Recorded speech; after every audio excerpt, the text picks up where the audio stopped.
Hi friends and comrades, it's Eleanor here. I'm just making a video on some of the ideas I've been thinking about when I've been kind of looking through and studying of concepts and methods by Ajif. I've especially been interested in the parts about identity politics and kind of minority struggles. It's kind of a difficult thing to talk about on the left and if you're socialist, because I think to an extent the discussion's kind of poisoned by people not really understanding what the problems are. I guess to preface, obviously, what Morali's talking about here is lots of stuff specific to India, but I think this can also be useful in Britain as well, or anywhere really, because this is even if he's mainly talking about caste, I think these principles are and I think he expands in the book that is can be as useful anywhere else. I think to start with, we need to separate identity politics from minority struggles and in of themselves, or just kind of oppressed groups the struggles of oppressed groups. I think this is something that lots of places fail to do.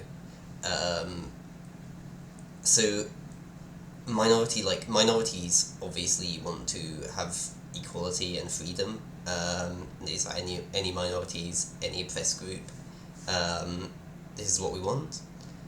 But capitalism is kind of amazing in that it is the ultimate exploitative system. It's the purest exploitative system because you don't need anything else other than the capitalist and the worker to make capitalism work. You don't need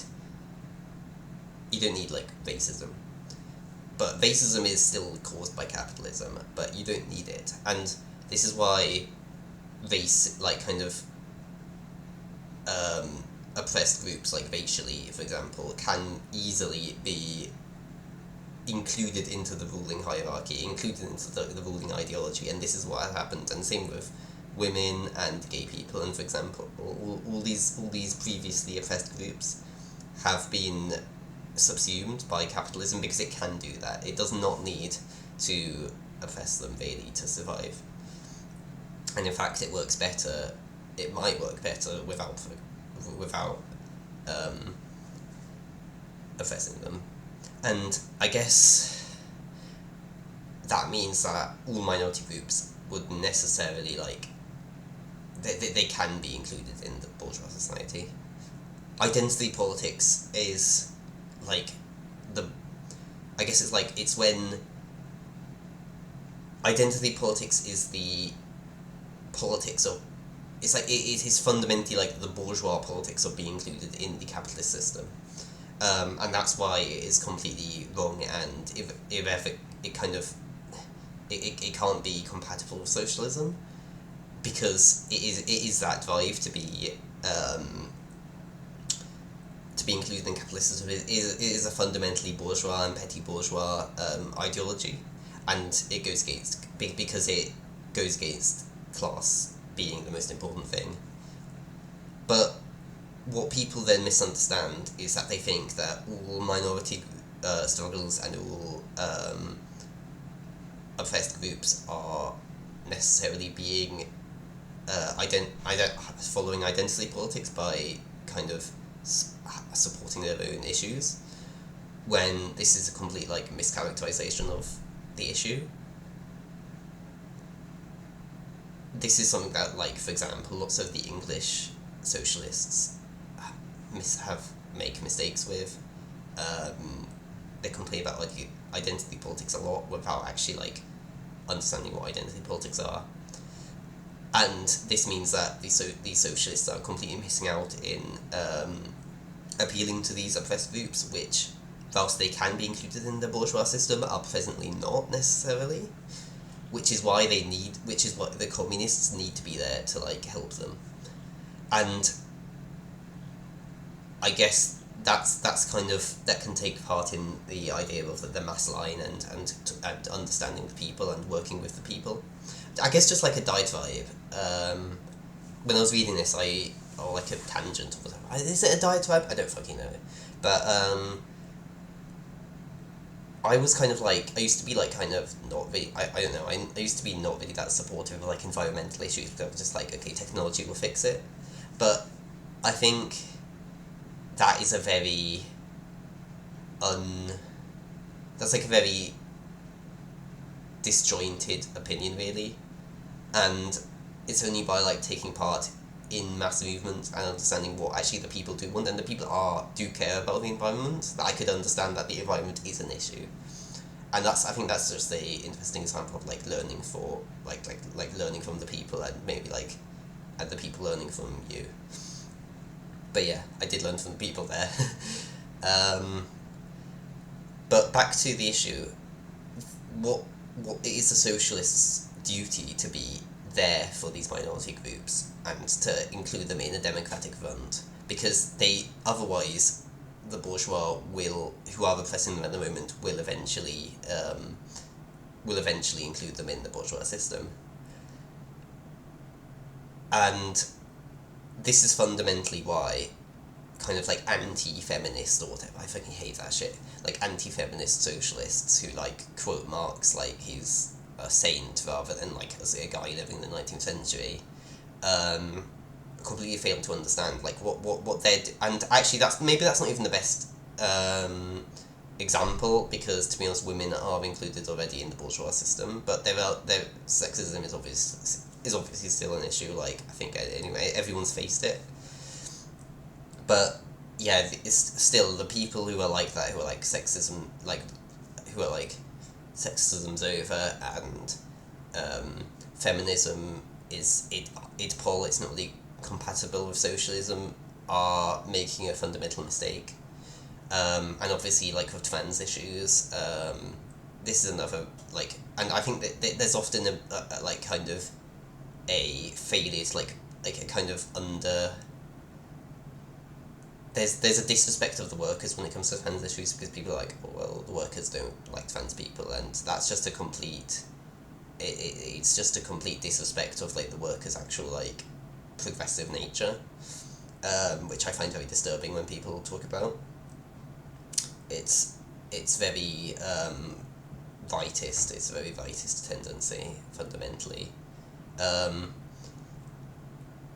the issue is lots of people say, well, oh, I support you, but you know you need to, it needs to, I don't support identity politics, but progressive like struggles are not identity politics, because and in fact the Socialist Party has to be there to keep them from being identity politics, because it has to keep class being the main issue, because once and you've quoted Marx here, I think in like the Civil War in France, about how once class goes, the kind of things based on the superstructure of class will end up going as well. So this is far down the line, but I think we need to be wary of socialists who supposedly say that they don't support things like gender abolition, when gender abolition will, even though it's not the case now, it will inevitably take place once class abolition has happened. And I guess that's not really something that people can stop or delay. And I guess so that moves on to the final part, which is how does the Communist Party like actually take advantage of this and work with the oppressed people, and that is by the New Democratic Revolution. The Communist Party needs to completely understand all the oppressed groups' issues, racism, sexism, transphobia, homophobia. It needs to all take those into account and all understand all of those and try to fix all of them. And this is where the revisionist parties, the Marxist-Leninist parties that don't really, that are still stuck in backwards 20th century ideas, that this is where they completely are going to fail, because instead of actually like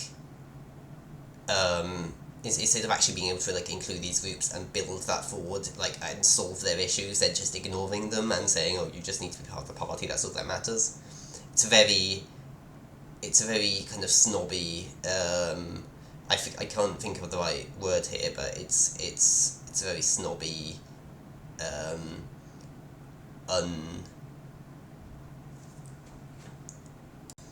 it's very patronising for the working class, and it doesn't expect them to actually know how to do these things, when really they can know these things. So yeah, it is the Communist Party's job to be on track of all of this stuff. That's all I really had to say for today, but I just want to add, fuck Pride. Pride is like the most fucking bourgeois thing ever. They can go fuck themselves.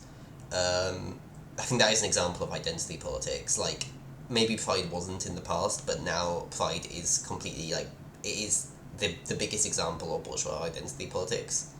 Actually, I think that's quite important to talk about. Like, Pride includes the police, Barclays, the army, the occupationalist pigs, like royalists, all that kind of people. It's just a very clear example of the direction that is real identity politics. But also at the same time, we need to be hanging those pride flags up, because that's what represents kind of LGBT people. So even if we don't like Pride as an institution, we have to be accepting that LGBT people, like, obviously do have a distinct culture, and be working with that, and not patronising anybody, not patronising the workers, not saying the workers can't understand LGBT issues, not patronising the LGBT people by saying that anything like you can't have your own culture. Instead, it needs to just fundamentally be, we understand your issues, we're going to solve your issues, and we're going to solve them faster than the bourgeois state can. Yeah, that's all I really had to say today, but thanks for watching. It went on a bit longer than I thought. I thought this was going to be a couple of minutes. I guess just as an outro, I'm going to court on the 18th, and probably going to be in for 3 days. I'll add some of the other people in the Cardiff 19 don't have legal aid, so once we get a donation link set up, I will share that. So, because I think donations will help a lot to help kind of people in the Palestine movement who are being targeted by police. Apart from that, anything else? I don't really want to turn it into a blog, really. I don't have much else to say, honestly, other than long fucking live Marxism, Leninism, Maoism. See you later. Bye!